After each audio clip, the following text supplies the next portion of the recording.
Welcome back to Movies Outpost. Today we will be diving into an action thriller movie titled The Commuter. Enjoy the recap.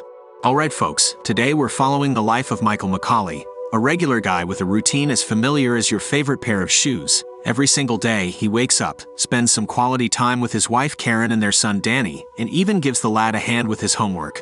But money talks, and this morning, like many others, they're chatting about how to juggle those pesky tuition payments. Then Karen drops Michael off at the train station for his daily commute. He's been on this grind for a decade, so he knows the regulars, the faces of the daily commute. Michael works as a life insurance salesman. But on this fateful day, after all these years, his boss pulls him into the office. Despite Michael's pleas about his 2 mortgages, his son's impending college fees, and being just 5 short years away from retirement, they give him the axe. And life doesn't stop, it just gets blurry for him. With him and Karen barely scraping by, Michael's at a loss for what's next.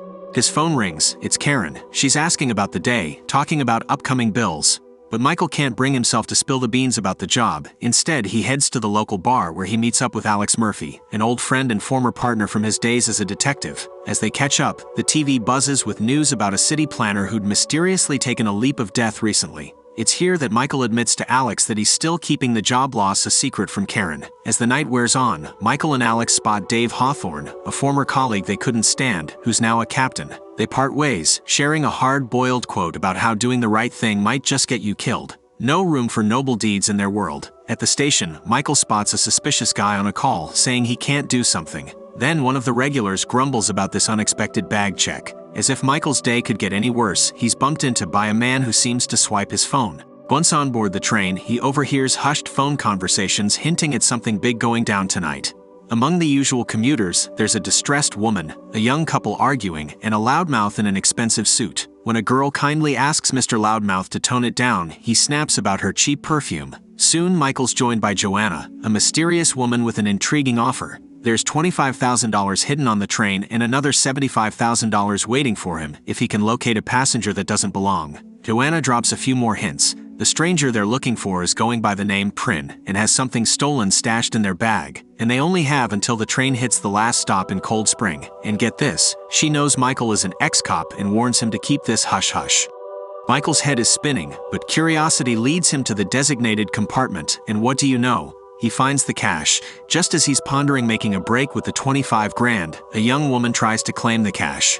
But nope, Michael's decided to keep it. She then hands him an envelope with a chilling warning inside. It's Karen's wedding ring. Desperate, Michael borrows a phone from another commuter, Tony, and tries to call Karen and Alex. No answer from either. He then scribbles a note to another regular, Walt, warning him to call the police as his family's in danger. Meanwhile, he spots a familiar face boarding the train with a bag. Could this be the thief Joanna was talking about? Before he can piece it all together, Joanna calls him, her voice pulling him away from the window. She warns Michael, her voice ice cold, that this is what happens to those who try to bolt. As Walt is crossing the street to call the police, Joanna's henchman shoves him in front of a speeding bus. Michael's got a mission now. He's got to find Prin, attach a tracker onto their bag, all without alerting the other passengers. Back in detective mode, he gives Tony his phone back and starts scoping out the passengers heading to Zone 7, Cold Spring's destination. The lineup's eclectic. A guy in a red shirt, a vacant seat, a Hispanic woman, an African-American man, a girl with colorful hair, and a brash stockbroker. Michael makes a beeline for the stockbroker, a new face on this familiar route. But when he confronts him, the stockbroker doesn't even know where Cold Spring is and flippantly tells Michael to mind his business. Not fazed, Michael flips him off and moves on to the girl. He tries striking up a conversation, but she's quick to excuse herself. Michael follows the girl, and guess what? She's carrying a bag full of fake IDs for her partner. Not quite our mystery Prin, though. A brainwave strikes Michael, and he persuades a conductor to do a bag check for all passengers heading to Cold Spring, using a security scare as a cover. The first bag belongs to the Hispanic woman. When she resists, chaos ensues, and Michael spots a tattooed man from earlier also heading to Cold Spring. Cue a wild chase as Michael follows this guy, leading to a heated tussle in the next carriage. When Michael drops Prin, Tattoo Man goes on high alert, and the fight intensifies. But Michael, ever the clever one, lets him win just so he can slip the tracker into his bag. Finally catching his breath, Michael picks up a call meant for him on Tony's phone. It's Alex. He spills the beans about the mystery passenger Prin, the cash, and his family being in danger. Alex drops a bombshell. A witness named Prin reported seeing 2 men throw a city official to his death. A chilling realization hits Michael. Prin is marked for death and Michael is being set up as the fall guy. As the train plunges into a tunnel, the call cuts off. Two agents at Cold Springs are ready for the arrival of the train and the witness, with just 20 minutes to go. Michael, now a person of interest on the train, he then turns detective, rummaging through the tattooed man's bag.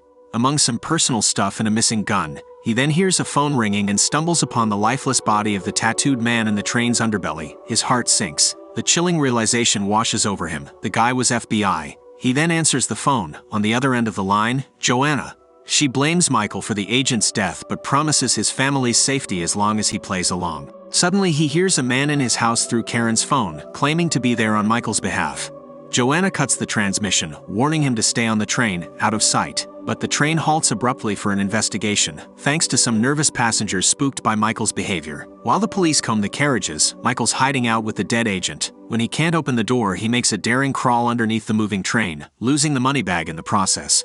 All that's left is a single $100 bill, with only 2 stops till Cold Springs. A desperate Michael cranks up the heat, literally, by shutting off the AC in all cars except the last one. With the heat turned up, all the passengers shuffle into the last car. Michael, keeping up his detective work, engages Red Shirt and Tony in a card game. He asks about Red Shirt's reasons for being on the train but gets snubbed. Turning up the dramatics, Michael spills about his job loss, unable to break it to his wife. He spins a hypothetical about a rogue passenger with a bag, echoing Joanna's proposition. When Tony asks what he'd do, Michael confesses he'd herd all remaining passengers into one car and poses the same scenario. Tony corrects himself, asking if Michael would take the money. And surprise, surprise, Michael admits he already has.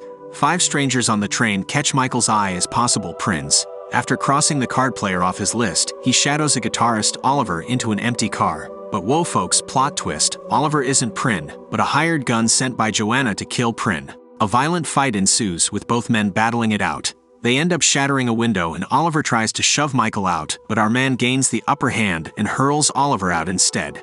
Joanna's voice crackles over the phone telling him to grab the gun. It's Prin or his family now. As the train chugs along, Mr. Fancy Suit steps off 1 stop before Cold Springs. Now, only 2 suspects remain, but wait, he's already ruled out the girl with the colorful hair. Michael turns his attention to the Hispanic woman, Eva, who's been getting message after message. Suspecting her as Prin, and thinking she's in touch with Joanna, he confronts her. But Eva, terrified, reveals she's just trying to patch things up with her boyfriend. Phew, another dead end. In a sudden twist, Michael remembers a quiet young woman who switched seats earlier due to an annoying passenger, the one he'd overlooked the entire time. She's been plugged into her music, oblivious to the chaos around her. Meet Prin, or rather Sophia, inspired by the protagonist of The Scarlet Letter.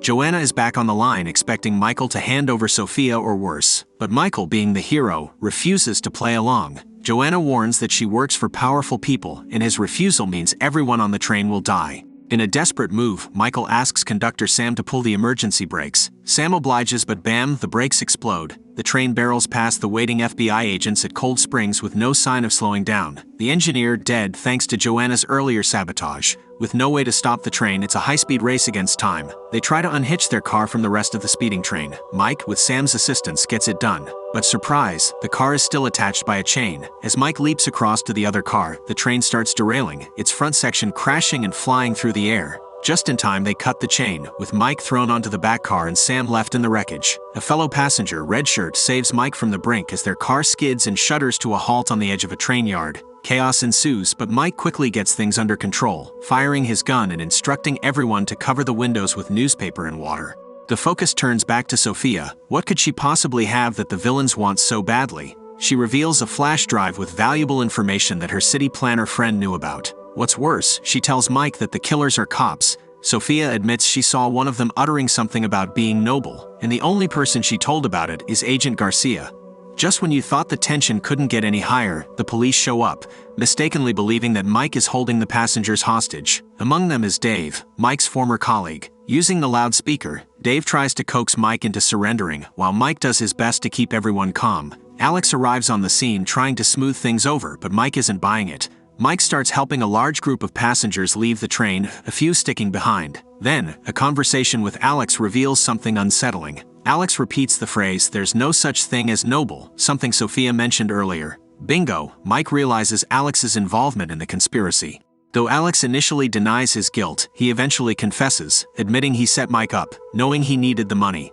Despite his betrayal, Alex suggests Mike surrender to ensure his family's safety. Reluctantly, Mike gives up his gun.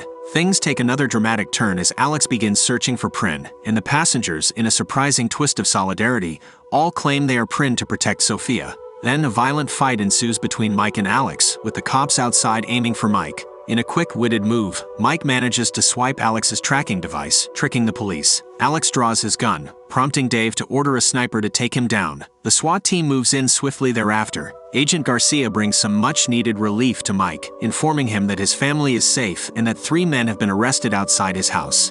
Sophia collaborates with the FBI, providing a witness statement. The other passengers, having witnessed Mike's heroics, hail him as their savior. Mike and his family share a heartfelt reunion, with Mike returning his wife's wedding ring. He also chats with Dave, who reveals plans to investigate Alex's possible accomplices further.